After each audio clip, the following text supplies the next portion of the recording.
The next stage of acceptance is the movement into, in fact, recognizing that there are cultural differences. And this moves through the respect for cultural and for behavioral and value differences. The implications of this kind of acceptance are that we are accepting the viability or the equal organization of different cultures. By equal organization, I don't mean that they're the same. I mean that they are organized in equally complex ways. And in so doing, we recognize that we are equally sophisticated, but in different ways. In this sense, I now accept the existence of difference.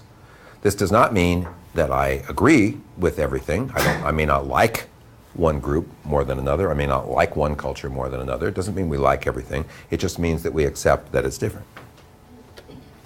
The implication for an individual is that information is organized into a specific cultural context. This is when I'm able to say, I am operating in a context here. We tend to be curious about cultural differences. We seek knowledge about other cultures.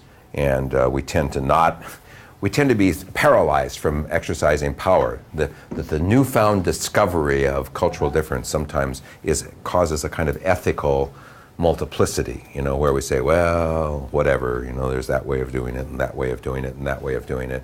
And so there is a kind of danger at this stage of not being able to maintain a good ethical commitment.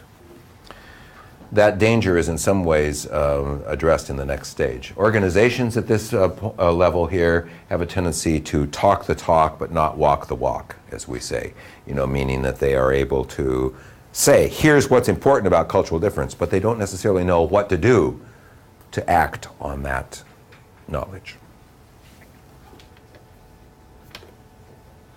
This moves us to the next stage of adaptation. Adaptation now is the key to exercising intercultural competence. It is the point at which we are able to take the perspective of another group, I call it cognitive frame shifting, and to engage in behavioral code shifting. The difference between the two is that the cognitive frame shifting is my ability to take your perspective. Not to put myself in your position, but to take your perspective. And this is a rather different thing. What's your name? Yes. My name is Robert. Robert? Yes. Robert. Okay. Say I'd like to find out how Robert is feeling about this talk so far today. All right? Now, a typical way that I might do this would be to put myself in his position. So I can do that. Walk a mile in the other man's moccasins, How would you feel if you were in his position? So I can do that. How would I feel if I were in his position? So I imaginatively put myself in his chair, and I look back, and I say, brilliant. Yeah, that's really good, Okay. Now, am I finding out how Robert is feeling? Well, maybe. But under what condition would that work pretty well? My putting myself in his position. In what condition would that work pretty well? If he's similar, that's right. If he's actually similar to me, that is, if we're from the same culture or the same group, maybe that might work. But the more different he is, the more he's from another culture, the more difference we have, the less likely it's going to work for me to put myself in his position, because I'm finding out about me, not about him. So the more cultural difference we're dealing with, the more important it is to make the cognitive frame shift so that I'm looking not from Robert's position, but from Robert's perspective. I'm trying to, and what do I need to know to look from Robert's perspective? I don't just need to know what it feels like to be sitting in his chair. I need to know something about Robert, something about Robert's culture, something about being able to, what is the world, how is Robert organizing the world? That's what I need to know to be able to say, how is he feeling about this talk so far? The psychologists and the multicultural counselors call this empathy. Yeah, empathy. Being able to take the perspective is basically well developed in the therapy field, but not so common outside of the therapy field, this idea. Yeah, but this is central to this stage of development here. All right, then once I'm able to take his perspective, then I'm able to behave in ways that may be more transparent or more effective in Robert's culture. Okay? By transparent, it means that it doesn't call attention to itself. By effective, it means that I'm able to do things with Robert that, where he recognizes, he gives me credibility, he thinks that, okay, he's acting in a fine way, and I'm able to then behave in, appropriate ways. Now, that doesn't happen naturally. I have to have that behavior as part of my repertoire of behavior. So, for instance, if you go to Japan, there are two things you need to do. One of them is you need to look at the world in a more Japanese way. How are you going to do that? Well, you need to know something about Japan. And you need to have spent some time talking to Japanese people and organizing the world, trying to organize the world in a more Japanese way. And that now you would like to behave in a more appropriate way in Japan. Does that just happen naturally? Well, no. You have to have as part of your repertoire of behavior the ability to close down your nonverbal behavior, the ability to maintain silence for long periods of time. Not so difficult for Finnish people, but certainly difficult for Americans, I have to say. And few Americans have in their repertoire of behavior comfort with silence. But that's a necessary part of your repertoire if you're going to be able to behave appropriately in Japan. But now, are Japanese people always silent? Well, of course not. Japanese people are frequently, very talkative with one another. So how do you know when to be silent or when to be talkative? That comes from having a feeling for the situation, from organizing the world in a more Japanese way. And when you do that, you can feel when you ought to be silent and when you ought to be talkative. And then you have to know, as part of your repertoire of behavior, what it's like to be silent. That's the way it works. Doesn't mean you become Japanese. One doesn't. One doesn't become Ghanaian. One doesn't become Japanese. You don't become an American.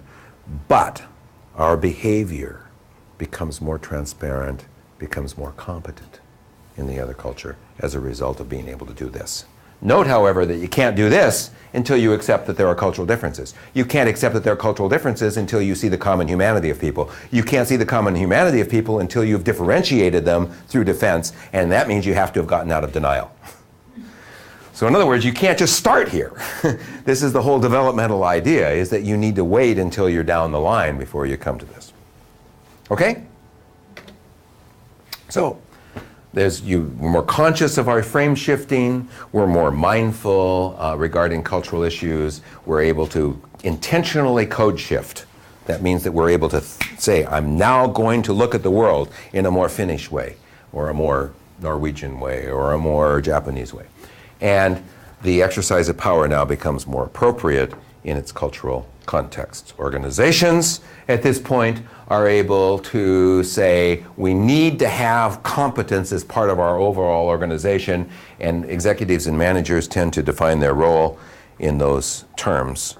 There's generally a lot of attention, sort of the opposite of the situation you were in when people are operating, when this is the predominant stage in an organization. Let me briefly mention this last stage. This is not something that's part of our measurement for the most part, but we are able to measure part of this, which is the integration stage. This is the stage at which people may begin to define identity as part of, or define difference as part of their identity. There are two forms, we call it encapsulated and constructive. Typically, this condition begins with people who are bicultural, and that may describe some of you in this room. People who are able to shift easily back and forth between two cultures, culture A, culture B. And a lot of people exercise or are able to operate for, just fine and be bicultural. But sometimes the two cultures clash with one another. That when you're around A people, they say you're really B. And when you're around the B people, they say, well, you're really an A, for instance. And they come into clash. We call it internal culture shock. When that happens, it may force your identity to the margins of these cultures. That is, that you find yourself in between cultures, neither A nor B. Two conditions of that. One of them is that you may find yourself stuck there. We call it encapsulated. You're stuck between cultures. The feeling here is of being alienated, of a sense of anomie, a lot of self-absorption, difficulty making decisions. You ask everybody around you, who am I? Who am I? Who am I? Enough about me. Who do you think I am? So, there's a lot of this concern with self. On the other hand, you have the constructive marginality, which is the ability to shift from this position here in the middle in and out of cultures. You become more of a bridge person, somebody who's able to move between cultures fairly easily. And in this movement, you become constructive. You are constructing your identity in that sense. This position here has the implications of being the generator of knowledge, that you yourself are creating knowledge. There's some possibility of identity confusion, but otherwise you're feeling fairly authentic about this position of being a bridge builder. These people have a lot of potential for working in intercultural situations. That said, I would say that typically this is a pretty good position to be working for. This is a position of competence, adaptation, even though we can look at the integration parts as well.